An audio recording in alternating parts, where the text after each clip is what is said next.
كمثل الذي استوقد نارا فلما أضاءت ما حوله ذهب الله بنورهم وتركهم في ظلمات لا يبصرون صم بكم عمي فهم لا يرجعون أو كصيب من السماء فيه ظلمات ورعد وبرق يجعلون أصابعهم في آذانهم من الصواعق حذر الموت والله محيط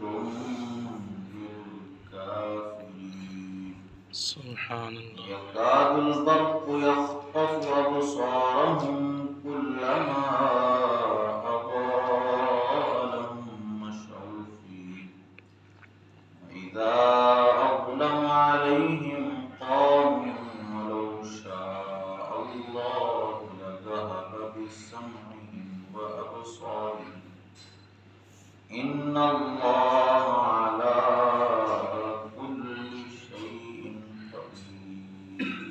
سبحان صدق اللہ. الله مولانا العظيم. والصلاة والسلام عليك يا سيدي يا رسول الصلاة والسلام عليك يا رسول الله الله. الصلاة والسلام عليك يا حبيب الله. الصلاة والسلام عليك يا نبي الله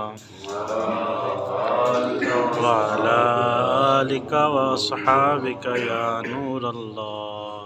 مثلهم كمثل الذي استوقد نارا. ان کی مثال اس کی طرح ہے جس نے آگ جلائی. فلما اضاءت ما حوله. تو جب اس کے آس پاس سب کچھ روشن ہو گیا. ذهب الله بنورهم. تو اللہ ان کا نور لے گیا. وترکهم فی ظلمات لا یبصرون. اور انہیں اندھیروں میں چھوڑ دیا کہ کچھ نہیں دیکھ سکتے. یہاں منافقین کی مثال بیان کی جا رہی ہے کیونکہ منافقین کا ہی تذکرہ چل رہا ہے. یہ والی آیت اور اس سے اگلی آیت، ان دونوں آیات میں مثال دے کر منافقین کے احوال کو سمجھایا گیا ہے. اس میں اللہ عز و جل نے ارشاد فرمایا ہے کہ منافقین کی مثال ان لوگوں کی طرح ہے کہ جنہیں اللہ عز و جل نے کچھ ہدایت عطا کی یا پھر ہدایت پر قدرت بخشی، لیکن انہوں نے اس ہدایت کو ضائع کر دیا اور ابدی دولت یعنی جو ہمیشہ رہنے والی زندگی تھی، آخرت کی زندگی، اس پر دنیا کی زندگی کو انہوں نے ترجیح دی. یہ منافقین کی مثال ہے. اس میں وہ منافق بھی شامل ہیں کہ جنہوں نے اپنے دل کے اندر کفر رکھا لیکن زبان سے ایمان کا اقرار کرتے رہے. اسی طرح اس آیت کے تحت وہ مومن بھی شامل ہیں جن کو پہلے ایمان کی دولت حاصل ہوئی لیکن بعد میں وہ مرتد ہو گئے. تو ان کی مثال اللہ عز و جل نے یہاں پر بیان کی کہ جس طرح کوئی شخص آگ جلائے اور اس آگ کی وجہ سے آس پاس اس کے جو ہے وہ روشنی ہو جائے، لیکن اللہ عز و جل اس کی اس روشنی کو لے جائے. اسی طرح ایمان کی مثال ہے کہ ان کو ایمان اللہ عز و جل نے عطا کیا لیکن ان کی بدعمالیوں کے سبب اور ان کے بغض و عناد کے سبب جو یہ مسلمانوں کے خلاف اور رسول اکرم صلی اللہ علیہ وسلم کے خلاف رکھتے تھے، اس کی وجہ سے اللہ نے ان سے ایمان کی دولت کو واپس لے لیا. تو یہاں پر یہ مثال بیان کی. صم بکم عمی فہم لا یرجعون. بہرے، گنگے، اندھے تو وہ لوٹ کر آنے والے نہیں ہیں.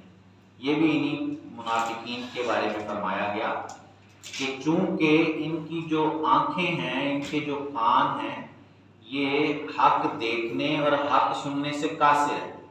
یہ عناد کی وجہ سے، یہ رسول اکرم سے دشمنی کی وجہ سے نہ حق بات کو سنتے ہیں جس کی واضح دلیلیں موجود ہیں.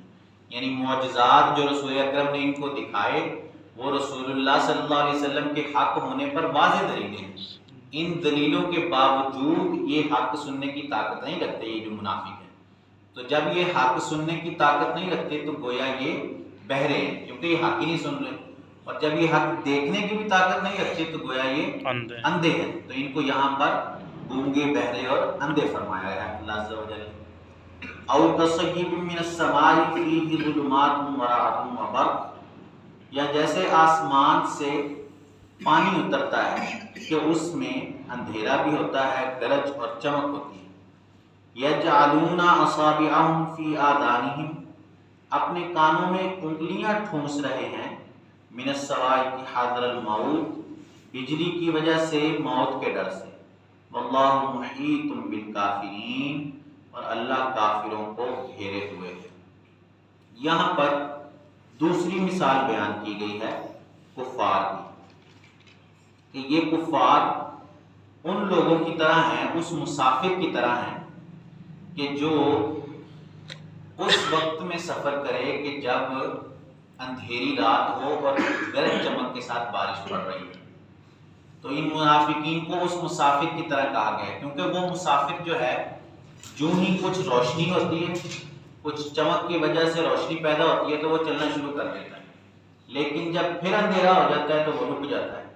تو یہاں یہ ان منافقین کی مثال ہے جو ایمان کے بارے میں شک کرتے ہیں، یعنی جب نبی صلی اللہ علیہ وسلم کے معجزات کو دیکھتے اور جب آرام کا زمانہ ہوتا تو پھر اسلام کی طرف راغب ہونے لگ جاتے وہ منافق، اور جب کچھ تھوڑی مشقت پڑتی ان پر، کوئی مصیبت کا وقت آ جاتا تو اس وقت اسلام کو چھوڑ کر کفر کی طرف غالب ہو جاتے۔ تو اس آیت میں ان منافقین کی مثال بیان کی گئی کہ جب تھوڑی کچھ روشنی ہوتی ہے، معجزات ان کو دکھائے جاتے ہیں تو پھر اسلام کے راستے پر چلنے لگ جاتے ہیں، لیکن جو ہی کچھ مصیبت کا اندھیرا چھاتا ہے ان پر تو پھر اسلام کو چھوڑ کر کفر کی طرف چلنے لگ پڑتے ہیں۔ یکاد البرق یخطف ابصارہم، بجلی یوں معلوم ہوتی ہے کہ ان کی نگاہیں لے جائے، کلما اضاء لهم مشوا فیہ، جب کچھ چمک ہوئی تو اس میں چلنے لگے، فاذا اظلم علیہم قاموا، اور جب اندھیرا ہوا تو کھڑے رہ گئے، ولو شاء اللہ لذهب بسمعهم وابصارهم، اور اللہ چاہتا تو ان کے کان اور آنکھیں لے جاتا۔ ان اللہ علی کل شیء قدیر، بے شک اللہ ہر شے پر قادر ہے۔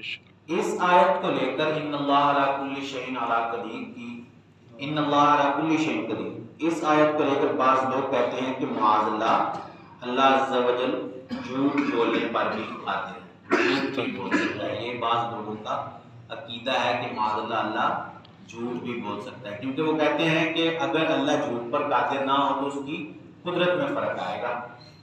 ہمارا عقیدہ یہ ہے کہ جھوٹ جو ہے وہ ایسی بری چیز ہے، ناپاک چیز ہے کہ وہ اللہ عز و جل کی قدرت کے تحت آنے کی صلاحیت ہی نہیں رکھتی، اس میں اللہ کی قدرت کا کوئی نقصان نہیں، یعنی جھوٹ اگر اللہ کی قدرت کے تحت نہیں ہے تو یہ اس کی قدرت کا نقصان نہیں، بلکہ یہ جھوٹ کا نقصان ہے کہ وہ ایسی چیز ہے ہی نہیں جو اللہ کی قدرت کے تحت آ سکے۔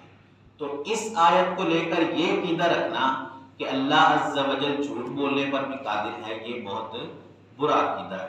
اللہ عز و جل سے دعا ہے کہ اللہ عز و جل ہمیں خوش عقیدہ رکھے اور ایمان پر ہمارا خاتمہ فرمائے، آمین۔ آمین بجاہ خاتم النبیین صلی اللہ علیہ وسلم۔ اللہم صلی علی سیدنا مولانا محمد معظم الجود والکرم وآلہ وصحبہ وبارک وسلم، آمین۔